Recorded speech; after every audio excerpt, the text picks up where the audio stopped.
ఇప్పుడు ఎక్కడో ఒక చోట మైండ్లో చిన్నపాటి భయం అనేది వచ్చిందా?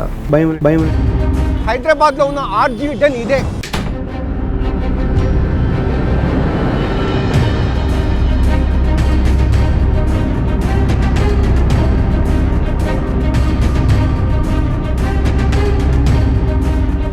ఆర్జీవితో పనిచేయడానికి భయం అనిపించట్లేదా? లేదు, అస్సలు అనిపించట్లేదు. ఎందుకంటే మనం రీల్లో చూసేది ఒకటి, రియల్లో చూసేది ఒకటి. సో నాకు ఉన్న ఎక్స్పీరియన్స్తో నేను ఇక్కడ వర్క్ చేసినప్పటి నుండి సార్ని నేను ఫేస్ టు ఫేస్ మాట్లాడడం, ఫస్ట్లో చూసి సార్ని భయపడేది, అమ్మో సార్ వస్తున్నారు అని. But sir is so friendly and he's very calm person. మనం ఏదైతే టీవీలో బయట చూస్తున్నామో దానికి కంప్లీట్ డిఫరెంట్గా ఉంటారు సార్. 1-to-1 కలిసినప్పుడు he's very good person, he's very good by heart. అవును సమర్ షేక్, మీ ఇంట్లో వాళ్ళు ఆర్జీవి దగ్గర జాబ్ అంటే అమ్మమ్మ చిచి వద్దు అన్నారా? అలా ఏమనలేదు. Because my job is something like it completely depends upon me. అంటే నా ఇష్టం ఏది ఉందో మా family will support to me. So నేను ఇంతకుముందు క్యాబిన్ క్రూగా చేశాను కాబట్టి నాకు ఇది అలవాటు అయిపోయింది. నేను ఫస్ట్ సర్వీస్ క్యాబిన్ క్రూగా ఇచ్చినప్పుడు వాళ్ళకి నచ్చింది. సో నాకు అది గుర్తుపెట్టుకొని ఇక్కడ ఇంటర్వ్యూకి పిలిచారు. So I came here and ఈ ఆపర్చునిటీ దొరికినందుకు ఐఎమ్ ఫీలింగ్ సో హ్యాపీ. కానీ ఆర్జీవి లేడీస్ అంటే చిన్న చూపు, రెస్పెక్ట్ లేదు. ఆ లేడీస్ని అంటే ఒక అందమైన బొమ్మలాగే చూస్తారు తప్ప వాళ్ళ యొక్క ఫీలింగ్స్ని ఆయన ఇది చేయడు అనేది, రెస్పెక్ట్ చేయడు అంటారు. అది నిజమా అబద్ధమా? అది కంప్లీట్లీ రాంగ్. అది ఎందుకంటే ఆర్జీవి అసలు రూపం బయటకు వస్తుంది, ఫ్యాక్ట్ ఇది. ఎందుకంటే సార్ అమ్మాయిలకి రెస్పెక్ట్ ఇస్తారు. సార్కి ఎస్ అమ్మాయిలు అంటే ఇష్టం ఉంది, బట్ సార్ ఇచ్చే రెస్పెక్ట్ వేరు.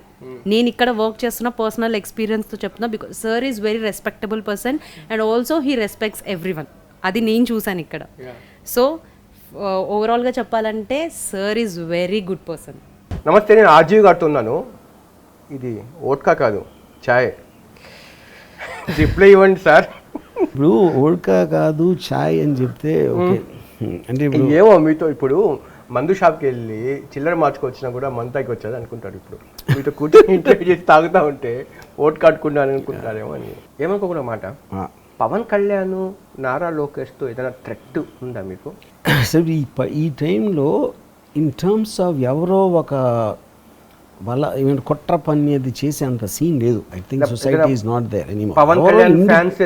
ఇండిపెండెంట్ గా ఎవరో వాళ్ళకి తెలియని కూడా తెలియదు. ఆడేదో పెచ్చన కొడుకుల నుంచి ఉంటుంది థ్రెట్. ఇప్పుడు తెలియని వాడు ఎవడో కూడా అటాక్ చేయరు ఎవరిని. అంటే వాళ్ళ ఫ్యాన్స్ ఏదైనా మిమ్మల్ని లేపేస్తా అని చెప్పి అలాగ వార్నింగ్స్ రావడము? నాకేం వార్నింగ్స్ సార్ అది. ఇప్పుడు ఎక్కడో ఒక చోట మైండ్లో చిన్నపాటి భయం అనేది వచ్చిందా? ఇంకా నేను అదే అన్నాను. ఇప్పుడు అలాంటి భయం వచ్చినప్పుడు ఇది ఎక్కడ రిఫ్లెక్ట్ అవుతుంది? నా మాటల్లో నేను ఎవరిని అనకపోవటం, నా అభిప్రాయం స్ట్రాంగ్గా చెప్పకపోవటంలో రిఫ్లెక్ట్ అవుతుంది. అది ఇంక్రీజ్ అవుతుంది ఎవ్రీడే. అలాంటప్పుడు భయం అని ఎట్లా అంటారు మీరు? ఎవరితో మీకు లైఫ్ థ్రెట్ ఉంది ఆర్జీవి గారు?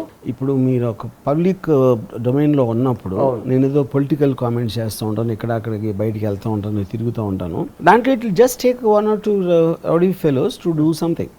వాట్ ఎవర్, అది లైఫ్ తట్టాల్సిన అవసరం ప్రతిసారి జరిగినప్పుడు ఆర్జీవి సంగతి చూస్తారా అంటే పులిహార బ్యాచ్ నువ్వు అని చెప్పి మీరే చెప్తా ఇప్పుడు కూడా చెప్తాను. అది ఈ మధ్య వరుసగా ట్వీట్లను చూస్తూ ఉంటే కంప్లీట్గా ఫుల్ టైం పొలిటీషియన్ అయిపోయారు ఆర్జీవి లాగా అనిపించట్లేదా?